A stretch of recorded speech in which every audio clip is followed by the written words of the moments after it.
qual a quantidade de maconha que você pode portar para ser considerado usuário.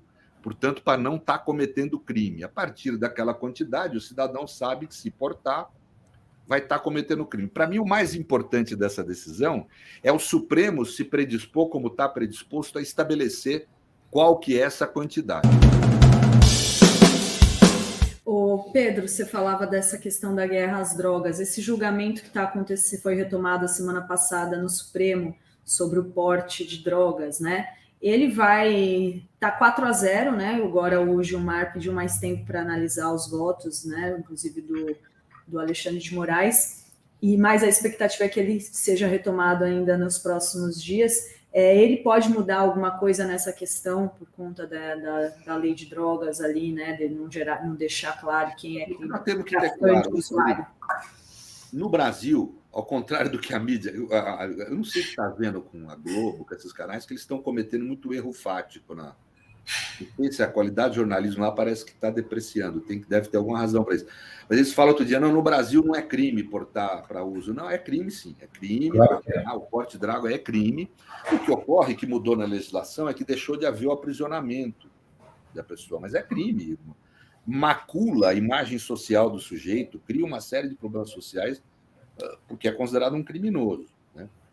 Então, o que há na decisão do Supremo, que é corretíssima no mérito, é falar: numa democracia constitucional, não tem sentido o Estado criminalizar condutas que não ocasionem danos intensos a terceiros.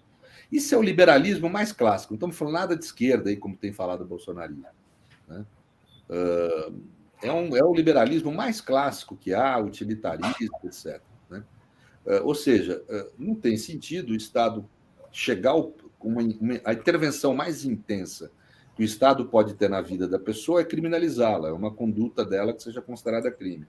Ora, para considerar uma conduta crime numa democracia constitucional, é necessário que essa conduta ocasione danos sensíveis a terceiros, né? Um cara que consome maconha em casa, e vou dizer aqui, cocaína, outras drogas, o Supremo está limitando a questão da maconha, é um avanço, mas não é o ideal, né? Qualquer droga que a pessoa consome não pode ser punida por isso, ela está afetando o corpo dela, não está afetando terceiros, né? Então, o que o Supremo está fazendo é isso, é pegar a maconha como exemplo, que é a droga parece que menos impactante, pelo que falam, né, dessas drogas que existem aí, substâncias entorpecentes, e estabelecendo que o consumo dela não é crime, né?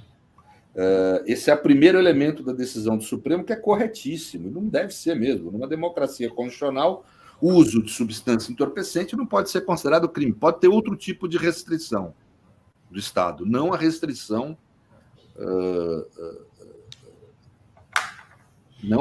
penal, né?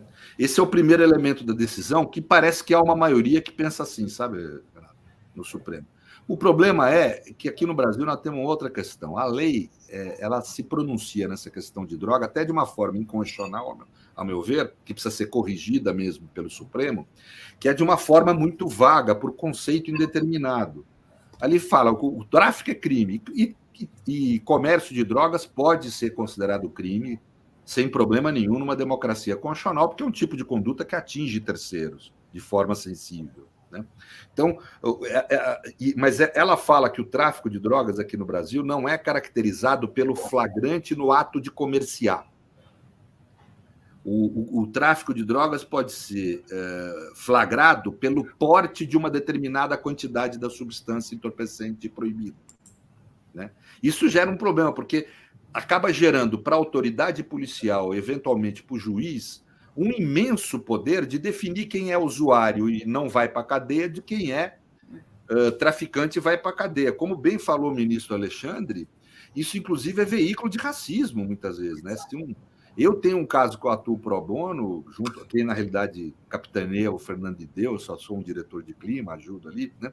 Mas é um caso de uma menina da periferia de São Paulo, negra, pobre, que foi pega com 3 cigarros de maconha, estava com 2 meninos, começou a chegar a polícia, né? Eles passaram para a menina achando que não ia ter uma policial feminina para revistá-la, né? Estava usando ali a droga. Chegou a polícia com uma policial feminina, ela estava com 3 gramas de maconha, foi presa. 8 anos foi condenada. Quando nós pegamos o caso, o Tribunal de Justiça tinha condenado ela a 8 anos de prisão, 8 anos e tanto, e ela estava presa, literalmente, em sistema recluso. E pior, depois nós conseguimos reduzir a pena, não conseguimos ainda inocentar a menina. Então, é um problema, quer dizer, por quê? Porque é jovem, mulher e negra. Se é um cara com grana, se sou eu de terno, com 3 gramas de maconha no bolso, ninguém me dá flagrante por tráfico. Não existe isso, gente. Né? Ou seja, é um veículo de racismo. Você deixa na mão de quem aplica a lei um poder arbitrário de decidir quem vai preso e quem não vai. Isso é absolutamente incompatível com a democracia constitucional e seus princípios. Portanto, o que o Supremo corretamente está querendo fazer é estipular de forma clara qual a quantidade de maconha que você pode portar para ser considerado usuário.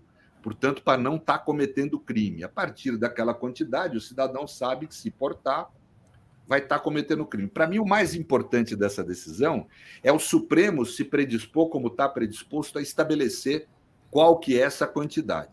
Agora, parece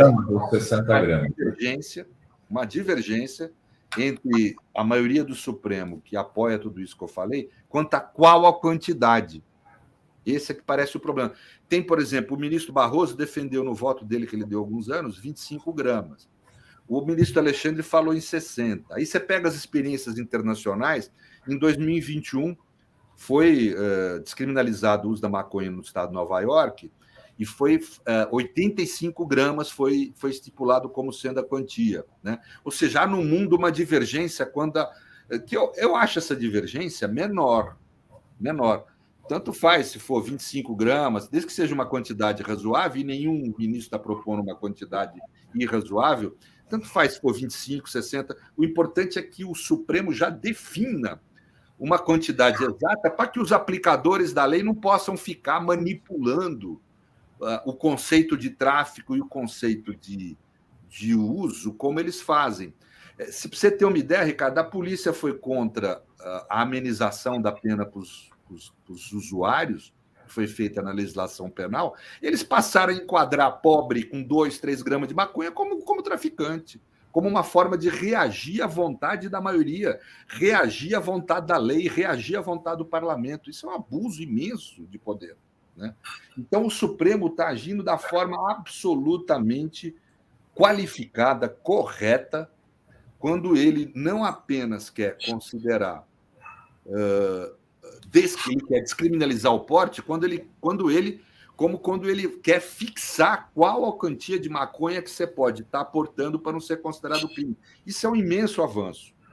Agora, eles vão discutir lá, eu não sou técnico, isso teria que conversar com pessoas da área técnica, que lidam, psiquiatras, sei lá, gente que lida no ambiente social, gente de serviço social especializado em questão de droga, tal, para poder ter uma visão um pouco mais racional do que seria a quantidade adequada. Eu não tenho como dizer isso aqui. Eu posso retratar aqui as experiências de mundo. Nova York, recentemente, foi 85 gramas. Tem países que são 30 gramas. Tem países que são 50. Isso varia um pouco. É só o que eu posso falar aqui. Mas estabelecer uma quantia é absolutamente fundamental. Vale a pena essa espera na definição final do julgamento que está ocorrendo, para poder eles fixarem lá a quantia que eles acham a mais adequada.